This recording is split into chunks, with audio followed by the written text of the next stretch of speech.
STEM. We all know what STEM is.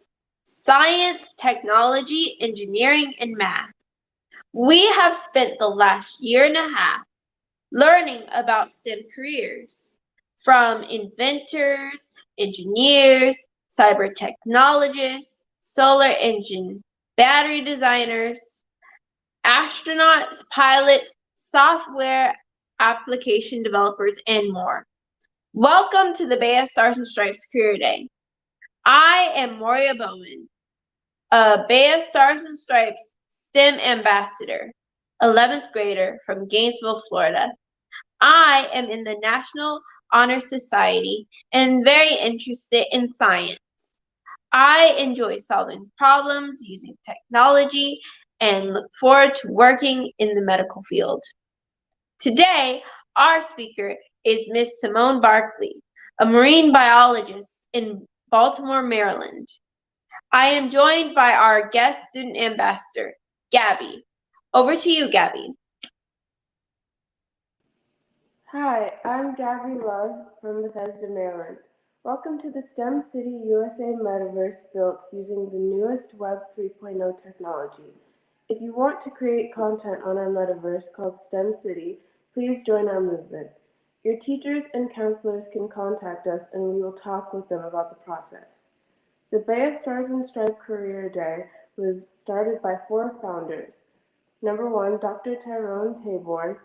He started BEYA while a teen like us, over 40 years ago. He is writing a book called Medical USA, soon to be released.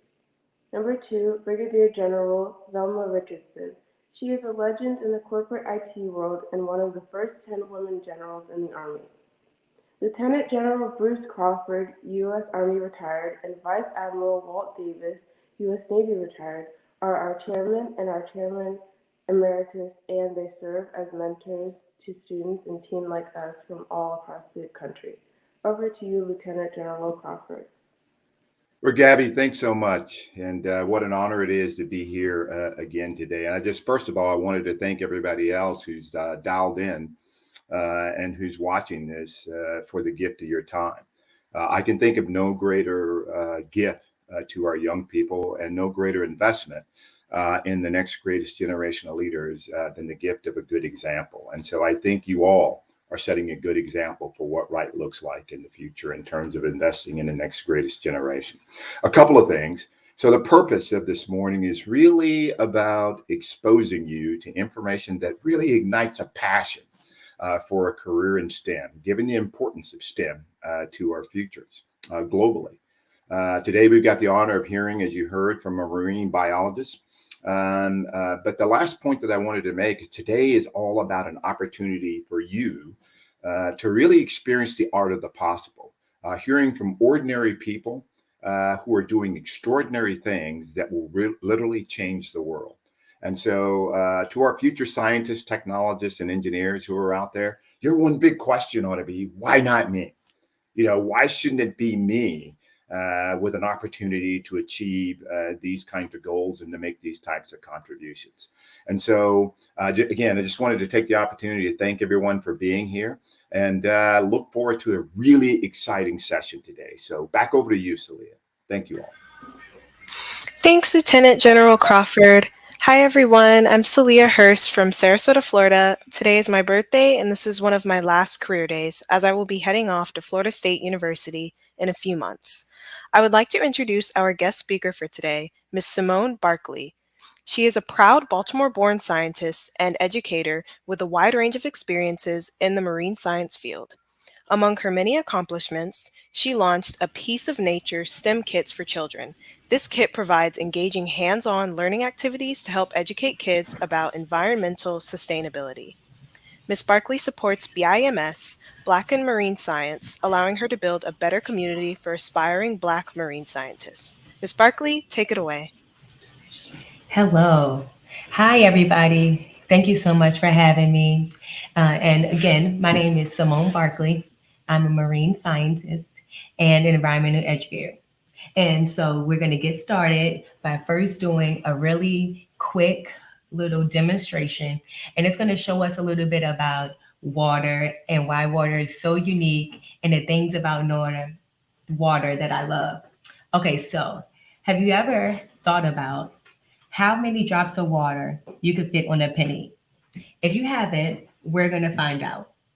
So I'm going to take a pipette, clear little pipette here, and a cup of water and a penny. And these are things that you can find in regular stores, right? I got this pipette from Michael's. Just went to Michael's, got a little container of them. And now we're going to see how many drops of water we can add to this penny. So count with me. 1, 2, 3, 4, 5, 6, 7, 8, 9, 10, 11, 12, 13, 14, 15. And I'm going to stop just for a moment. If you can see it, the water is building a dome on top of the penny.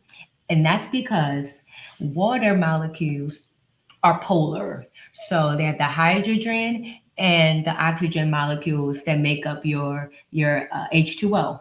And those molecules are polarized. So they really want to be connected. They want to hold hands and they want to, always have a bond. So their bond is really, really strong. And then that bond creates this surface tension. So that's why there's a dome almost on top of this penny. It's not falling off. It's not laying flat. That's what allows the dome. So if we were to keep going, I don't remember what number we were on. Maybe we were on 13? 13. I thought we got to 20. 13, 14, 15, 16, 17, 18, 19. Oh, okay, it broke. Mine broke. Also, I would say that the table is a little bit on a slant. If your table was flat, you probably would get more. And what makes the surface tension break, that is because of gravity. So the whole time, the H2O molecules are fighting against gravity. And finally, gravity won. And that's why the dome broke. But that's just a really quick, fun experiment for you to figure out the properties of water that make it unique.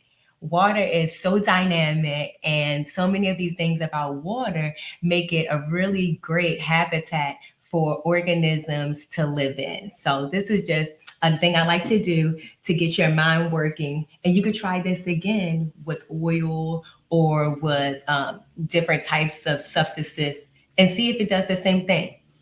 Okay, so ready? Let's keep it moving. For a little bit of background, I attended Hampton University, yes, Hampton, my home by the sea, for undergrad, and I majored in marine and environmental science. When I was doing undergrad, I had a couple internships. One of the internships I had, I studied algae, so I worked in an algae culture lab.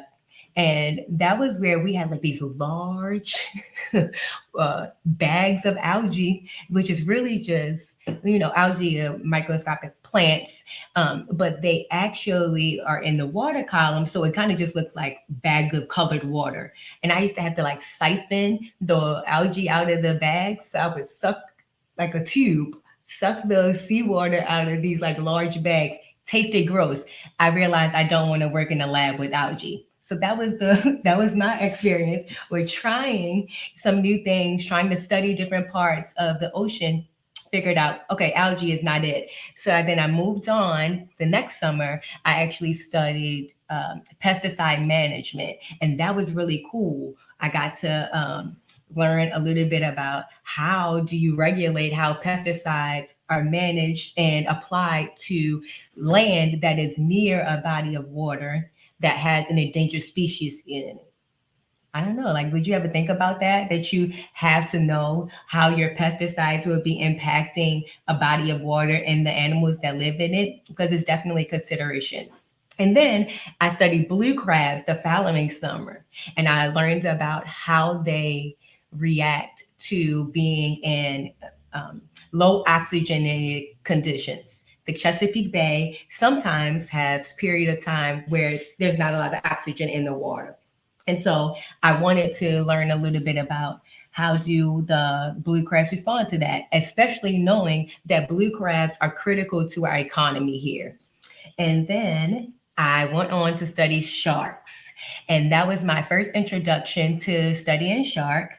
And so I decided to go to grad school and to study sharks. I studied sand tiger and sandbar sharks in Delaware and the relationship between um, recreational anglers. So these are people who fish for sharks for fun.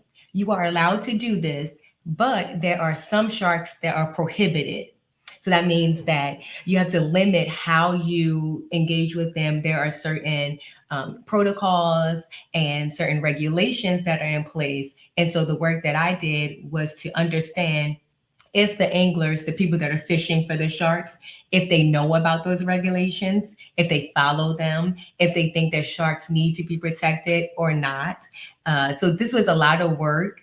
And we ended up finding out that, of course, there were not always instances where people were following the rules, and that led to injuries to the sharks. And so our goal was to protect the sharks and also to have the recreational fishers' best interest in mind, because we don't want them to not be able to do their hobby, but they have to do it in a safe way that doesn't harm those shark species. Yeah, so that's a really cool picture. That's of a sand tiger shark. And that picture that you see, or not the picture, but like the little red, it's a piece of PVC pipe. But that red PVC pipe, that prevents the sand tiger from swallowing the hook whole. This is a real concern because sand tigers are gulp feeders. So they open their mouth wide, like really wide, and then they like go like this. So they try to swallow everything whole. They don't really take out small bites.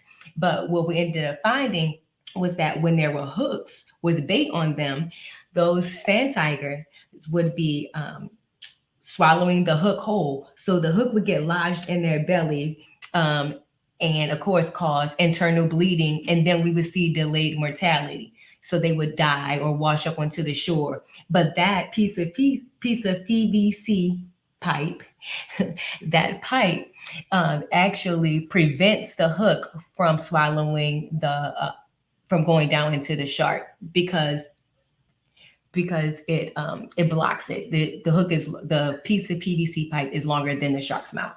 Okay, awesome. Very good. So I'm applying a little bit of OTC. This is oxytetracycline. It's a kind of antibiotic that we apply to sharks, taking samples of a genetic sample, so like a little clipping from the fin or from the back of the tail. This is also that we can collect data on these sharks so that if people are catching them later, then we can, have an idea about where they swam from and where they were caught again. And it allows us to help learn more about their habits and their migrations. So really cool work for sure. I love doing my shark work. So, sometimes people want to know, do I know everything about marine life? Do I know about like all the animals in the ocean and all the plant life? And actually, I don't. I know about the things that I specialized in and the things that I spend a lot of time studying, but not everything. So usually in marine science, people have, a focus, or they have an area that they really like drill down on. And so for me, I was a shark biologist. But other people, they might study pollution, or they might study ocean chemistry, or they might study, migration patterns of certain fish, or they might study feeding patterns or reproduction. I mean, like there's so many different options in marine science. And I think that is something that's really promising because, you can do almost anything and you can bounce around. Like you kind of heard through my background that I went from algae to blue crabs to sharks to pesticide management. And now I work overall as like an environmental educator. So I think that it's the field allows a lot of diversity in the kinds of experiences that you want to have, in most sciences, you're expected to share your research, right? So normally they say, oh, you should go to a conference and, talk about the work that you've done. And so this is also another perk that I love about marine science, because of course, when you think about the ocean or coastal areas, like, where are you going? You're going to some really beautiful places. So during my undergrad and graduate time, when I would be doing those internships and then going to share my research at conferences, I was able to go to Puerto Rico, to New Orleans multiple times, to Seattle, to Salt Lake City, Utah, New York. I've been so many places just because I worked really hard to do my research and to share it with my peers of other sciences. But while I was doing this, I was in a number of diversity programs. That is something that I think the marine science has tried to do a good job of trying to put out a lot of opportunities for diverse students and Black students and students from different backgrounds to have these really in-depth experiences. However, during these experiences, yes, I was with other people who looked like me in those programs, but when we finished the program, I was back to being the only person that looks like me in the field, right? So when I would go to these conferences, even though I might have, our group of 10 people that joined, in the diversity program, the conference has thousands and thousands of other people, and we were a handful, just a handful of us were there, and everyone else was usually honestly white males. And so this kind of led to a feelings of not belonging, led to feelings of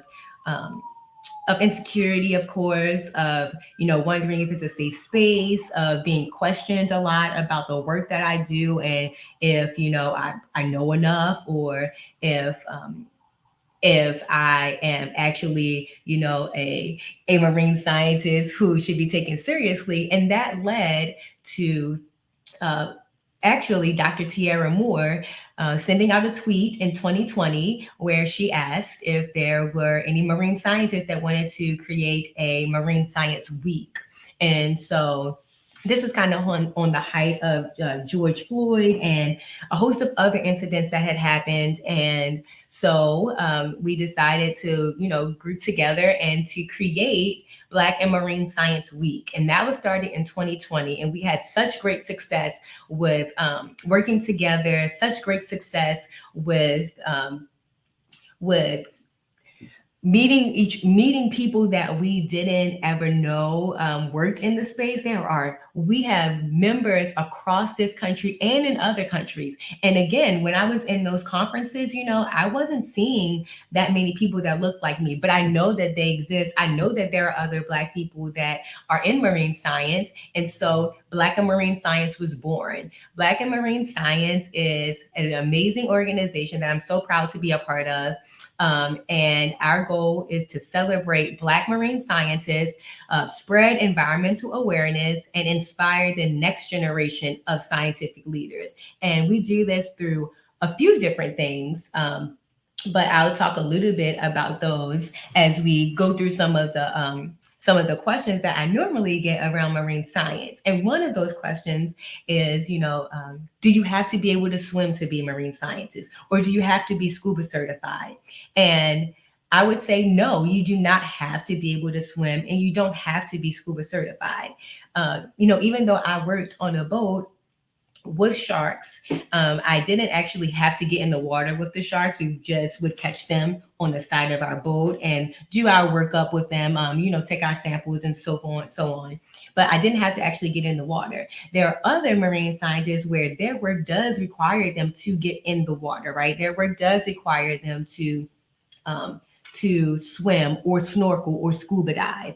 And BEMS is actually really interesting because BEMS does provide opportunities for its members to get scuba certified for free. And getting scuba certified is really expensive. So we are really proud that we're able to do that. We're proud of the partnerships that we have that allow us to certify students and members for free. And this opens those individuals up to a world of opportunity.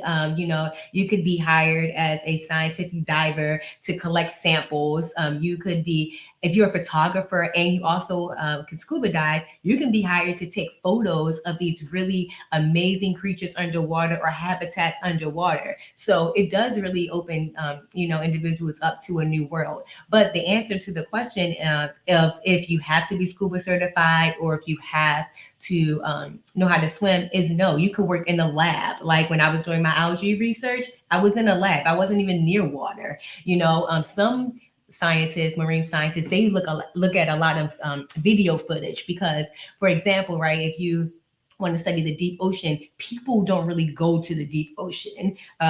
It's too cold. It is pressurized, and we wouldn't be able to survive. Like our bodies physically aren't able to go that deep into the water column. And so instead, there's like machines, right, or ROVs, remotely operated vehicles that go into the bottom of the ocean, and they are recording footage, and someone has to look at that footage. Someone has to analyze it. Someone has to identify organisms in it. And so you could be a scientist who looks at a screen, right, and looks through video footage and identifies organisms. So there's lots of different ways that you can do marine science. Marine science does not mean that you are in the ocean swimming with dolphins. Like that is something that you can do, but that is not the only thing. You could work at an aquarium. You could work for a state, local, or federal, a state, city, or federal agency. You could do so many different things as a marine scientist. And that is also one of the things that I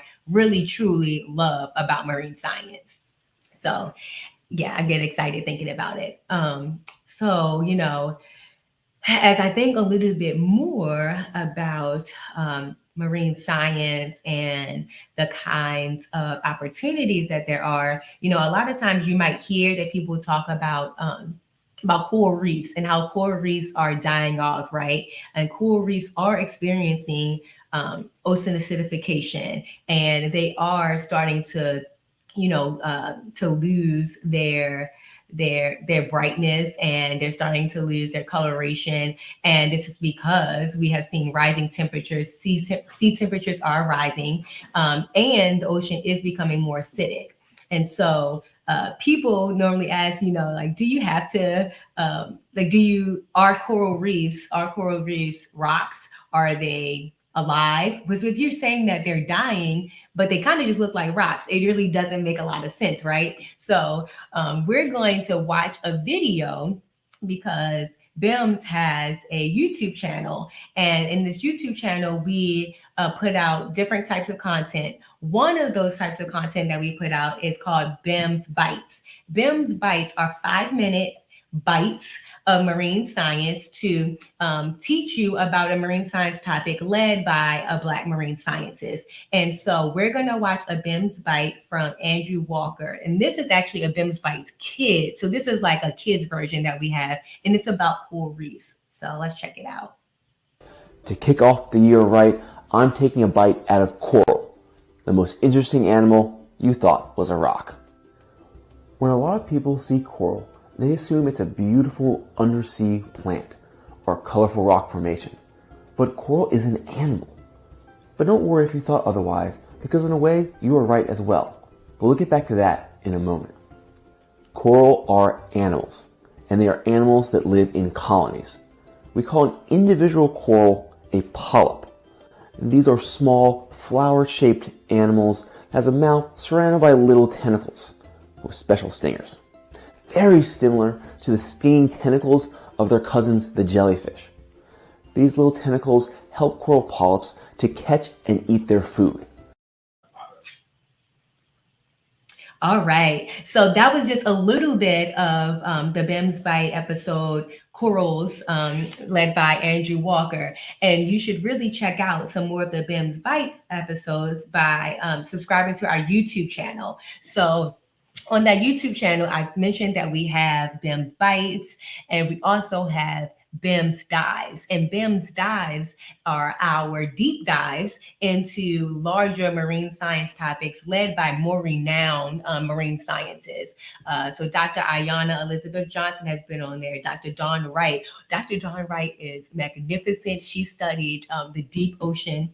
And so and she's kind of like the person who really put mapping the ocean at the forefront. So it's really, really incredible to be meeting these people Black people who have been really instrumental in studying the ocean and making some really great strides in ocean science and marine science. So please make sure that you check out our BIMS TV. And then, of course, kind of going back to Black and Marine Science Week, all of our sessions from Black and Marine Science Week, which include keynotes, which includes panels and workshops and, guidance on how to get into marine science, information about scholarships, information about internships, all kinds of different experiences have been shared on Black and Marine Science YouTube channel and during Black and Marine Science Week. We actually also have sessions about like taking care of your natural hair in the water. If you are going to be going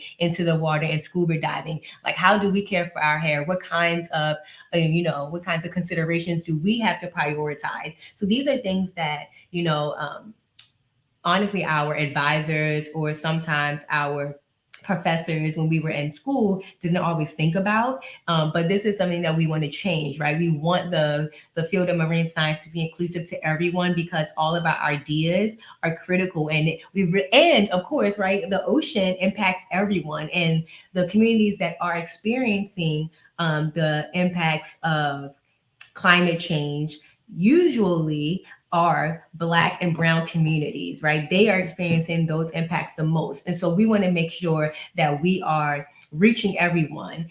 So that's really critical for us, I think. Okay, so we have kind of gone through a lot. We've gone through Black marine science. We've gone through, why Black marine science is important, the organization is important, why it's important to study the deep ocean, or to study the ocean in general. And the next question that I'm gonna actually answer is, how deep is the ocean and does it change as it gets deeper? So the average depth of the ocean is about 12,000 feet. The ocean is very deep, and usually, people are not going to the deep ocean. Again, I kind of talked about how there are remotely operated vehicles that go to the deep ocean. There are cruise ships. These are like scientific cruise ships. So not to be mistaken, it's like your fun recreational cruise ship. There are cruise ships that do go out there and that deploy equipment down to the deep ocean. And they try to take measurements, and take footage of what lives in the deep ocean. The deep ocean is so vast and it's so different than the ocean that you and I might think of, because as you move down the water column, so you kind of see my hand doing this. I don't know if you think about the ocean in this way, but like this is the surface of the ocean. Like say this is the top, like when you're on a boat or on the beach, right? And you see the ocean, like the top of the water, that's the surface. Then under the surface of the ocean, there's like this sunlit zone. That zone of the ocean is called the sunlit zone, sunlight zone, because there's still sunlight that penetrates into that area, right? But as you keep going, you can imagine that if the sun is above, right, as you go further down, the sun is not going to keep reaching to 12,000 feet. Like at some point, you aren't going to get any more sunlight. And so you normally see that, in the first couple zones of the ocean, you see some sunlight. But as you go deeper, there's no more sunlight. Trench zone, for example, the abyss, there's no sunlight in those areas. Now, a lot of times when you think about, the role of the sun, that it's used to produce oxygen, right? When you think about photosynthesis on land, right, with plants, they use the sun to produce oxygen. So what happens in the ocean where there is no sunlight? How are organisms, plants, animals that need to produce energy, how are they producing it? So there's a couple of different ways, but we're going to talk about them in a moment after we watch this really quick video that's going to introduce you into the deep ocean. So check it out. In the dark of the deep ocean live creatures that could practically come from another world. They are fascinating, beautiful, and mysterious. They are so bizarre to us because they've evolved in an environment that is completely different from ours. With no air and no sunlight, it's almost as though they're living in outer space. In near complete darkness, many generate their own light to scare away predators, capture food, or attract mates. Some have gigantic eyes, or none at all, or senses that can feel electrical charges. Some have built-in lures that attract prey and teeth that bite and never let go. They may be weird, but they are also amazing. Join us in their world as we creep into the deep. Let's get started. Okay, so that was definitely me on that video, right? And those are some videos that I do with NOAA, which is the National Oceanic and Atmospheric Administration, and it's called Ocean Today. Ocean Today provides videos around different ocean topics, and that one was about the deep ocean. So there are a whole bunch of different collections of videos, and that one is really exciting because you got to see some really cool animals that live in the deep ocean. So they've adapted to living in these really different and harsh at times conditions, right? These are not areas of the ocean where any animal could live. So that's also something that's unique about the ocean. It's different as you move down the water column, as you go deeper into the ocean. All animals can't live anywhere in the water column. Something that's interesting is that, for example, the sperm whale might hang out, in the more top layers of the ocean, the top zones of the ocean, but they can dive really, really deep and then come back up. Not all animals can do that. So that's really unique about the sperm whale. And they have different things of their body that allow them to do that. But then there are other organisms that never come up to the surface, organisms that only stay in the deep ocean. And if they were to come closer to the surface, because of the difference in pressure, like their body would shrink. Or there are other organisms that live in the deep ocean that don't have any eyes, for example, and they don't have any eyes because it's dark. They can't see anything anyway. So what's the purpose of having eyes? There are other animals in the deep ocean that are translucent. So they don't really have a color. They kind of just are see-through. And this happens a lot with deep ocean animals. Also in the deep ocean, because food is really hard to come by. There's not a lot of food down there because food is really hard to come by. A lot of times, if there are, whales that have died and they've fallen down to the bottom of the ocean on the seafloor, then there would be, sharks or other kinds of animals that'll come in and eat off of the whale fall. So there are just really different conditions in the deep ocean. And I wish that I would love to go on a mission to learn more about the deep ocean and to explore the deep ocean and to see, what's down there, because we have not discovered everything that lives there. All the time, scientists are discovering new animals, new organisms, right? So this is also an opportunity for new scientists, right, to put their name on the map. Like you could be discovering the next amazing creature. That's something that I think is really exciting about marine science. As we were talking about the deep ocean, as you saw that footage about the deep ocean, we're going to do another demonstration, okay? And this demonstration is about hydrothermal vents, okay? So, I'm going to tell you first about the materials that we need, and then I'll talk a little bit about like what a hydrothermal vent is and why they're important. So I have a vase here. I'm going to actually move these pennies because we don't need the pennies for this one. But I have a clear vase, and you want something that's clear. It doesn't have to be a vase. It could be a large pitcher. It could be that's clear. It could be a vase.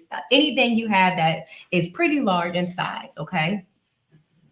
Okay. And then I have a smaller container. You know what, y'all? For real, I'm gonna tell y'all, this was a seasoning bottle. Like I don't know, maybe had garlic in it, but I like to reuse and repurpose things. I'm all about sustainability. I'm all about eco-friendliness. And there was no need for me to buy a small container if I had one already. So I just cleaned this one off, took the top off, and boom, it serves its purpose. And you'll see why we need this. I have some hot water. Okay, so this is hot water inside here. And then I have cold water. So I know there's a lot of bottles on the table. It's a lot going on, but you'll see why. And then I also have some food coloring. So I'm going to use food coloring this time. Any color will be fine. But I've also done this with Kool-Aid, like just with the Kool-Aid packet. Because I didn't have food coloring during the pandemic, I couldn't find food coloring, y'all. And so I needed to do this demonstration for some students. And so I found some Kool-Aid and it worked really well. And I'm all about showing you how you can do things at home with what you have. You don't have to go out and buy things. You can do science with what you have. You know, science is all around us. So just know that you have options. And then I got some tongs. Okay. So we're going to do a demo, and it's about hydrothermal vents. Okay. So a hydrothermal vent happens where it's kind of like a volcano on the ocean, kind of. But what really happens is that in the Earth's crust, so like in the mantle of the Earth, right, where plate tectonics are happening and moving, plates are moving around, there's like magma that spews out underneath that in the Earth's mantle. There's like convergence. And when that magma spews out, it comes up into the ocean. And that magma is really, really, really hot, right? But the seawater is really, really cold. And that is what prevents the water in the ocean from boiling when there is magma that comes through it comes through the crust into the ocean, because the seawater is that cold. Okay, so we're going to do a demo, and I'm going to try to show you what it looks like. So I'm going to take the cold water. I'm going to put it into this larger vase here. Cold water. Here we go. So you kind of want it to be pretty cold, to be honest. The colder, the better. Sometimes I've like taken ice and put it into the containers first to make sure that it's like ice cold, because think about it, the deep ocean water is ice cold. Okay. I'll put some more in there. All right. And then I'll put a little bit more.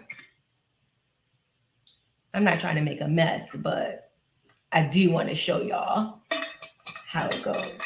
Okay, so I got my cold water in there, and now I'm going to put the hot water inside this the smaller vase. And I'm going to actually put the food coloring in first. I chose red, but you can do whatever color you like. So I just put a few drops in there.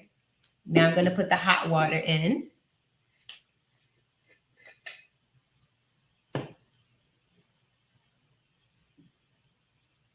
Okay, so I'm pouring the hot water, and you can see like there's steam coming up from it. Nice, very cool. So I'm not going to fill it all the way to the top, and I'm doing that on purpose because of how I want the demo to go. All right, so I'm going to take this. Ready? Okay, I'm going to take this. I'm going to put it inside the cold water. So imagine this cold water is the ocean, the hot water, right? That's the magma that's coming out of the Earth's crust, right? And look at that. Do you see that? That's exactly what happens. You see how this hot water is rising out into the cold water? That's what happens in the ocean. Now, that hot water in the hydrothermal vents can get up to 700 degrees Fahrenheit. 700 degrees Fahrenheit. So there's no way, right, that a human would be able to survive there. Most living things are not able to survive in those types of conditions. However, of course, there are some living things that can survive in those conditions. The deep ocean and the ocean in general, y'all, is kind of like it makes you think of like space or like aliens, right? There's no way that you would think that something that, lives on this earth can do these things, but there are things that can survive in those really extreme temperatures.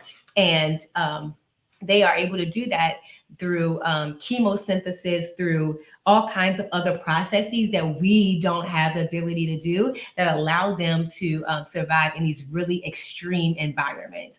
So these are just some of the reasons why, I really love the ocean. Some of the reasons why the ocean means so much to me, why I still get excited talking about it, why I want to learn more. I feel like I still don't know everything. And even as a marine scientist, right, I've studied so many different things and read so much and have been in so many different experiences. And I still don't know everything about the ocean. And there's still so much more that I would like to see and do. And so, I really want to make sure that if you are watching this, that if you are interested in marine science at all, like if you just think that, you want to learn more about the ocean or about a particular animal or a particular species, please go ahead and do so. There's so much opportunity. Please, get connected to your local aquarium or nature center or Black and Marine Science. Check us out because there's lots of opportunities for students, lots of opportunities for adults as well.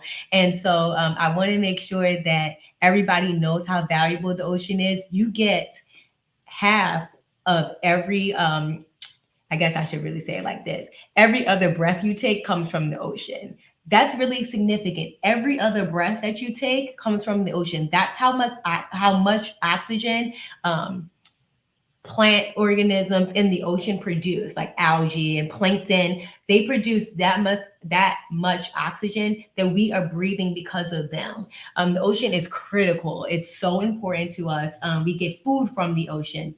The ocean is beautiful. Just think about how much healing it brings you, how much peace it brings you, It makes me feel really good every time I see water. And I'm talking about the ocean, but please also understand that like rivers and lakes and estuaries, other bodies of water, like Chesapeake Bay is an estuary. Those bodies of water are also really critical too. All of those things are connected. And so we want to make sure that we value water on this earth because it's super important to us and to the life that it supports. So thank you so much for having me. And please check me out on Twitter, Instagram at Scientist Simone. And please subscribe to the BEMS YouTube channel. You can go to our BEMS website, www.bems.org. And you can follow us on Twitter and Instagram and Facebook and all of the social media platforms. It's been such a pleasure to talk with you. And I hope you learned something about the ocean today. Thank you. Thank you, Ms. Barkley. It is always great to learn about new careers. Over to you, General Crawford. That's about the only thing that I can think of. That was inspiring, and that was definitely authentic leadership. Wow, that's all I can say. Look, so first of all, to Simone, what an amazing presentation, and thanks so much for sharing your gift with this audience and with this team. A couple of things that I took away here. She talked about the importance of diversifying your experiences and your growth. For those who are tuned in, especially our next generation of leaders, think about that. She did a lot of different things before she landed on one thing. So don't be afraid to have different experiences as you're starting to kind of build out your career and determine the things that you're interested in. She talked about the importance of sharing knowledge with others. That is absolutely super important, especially as you start to build relationships. Don't be afraid to tell people what you know. And then one of the last things that I took away here, in addition to all of the very, very detailed information about climate, about the ocean, I learned a tremendous amount myself. But she talked about overcoming adversity. This feeling that you don't belong. People questioning whether or not you've got the credentials. Do I really, really belong here? We've all faced those kinds of things, and we've all been knocked down by those kinds of things. But the key is getting up. is always being willing to get up when you're knocked down or when you're challenged or when you face adversity. And ladies and gentlemen, that's called resiliency. And we all need that. And so, again, thanks so much to everyone. I learned a tremendous amount here. Simone, thanks for sharing your gift. And back over to you, Salia. Thank you everyone for joining the June Career Day, and thank you so much to Ms. Barkley for sharing your exciting career. You have exposed all of us to another STEM career field that many of us may not have considered simply because we did not know enough about it. Thank you again. We would also like to give a very special thanks to our Career Day sponsor, Lockheed Martin. They are known for their groundbreaking work in aerospace, arms, defense, information security, and technology around the world. Please remember to subscribe to our YouTube channel and stay tuned to receive more great information. See you next time.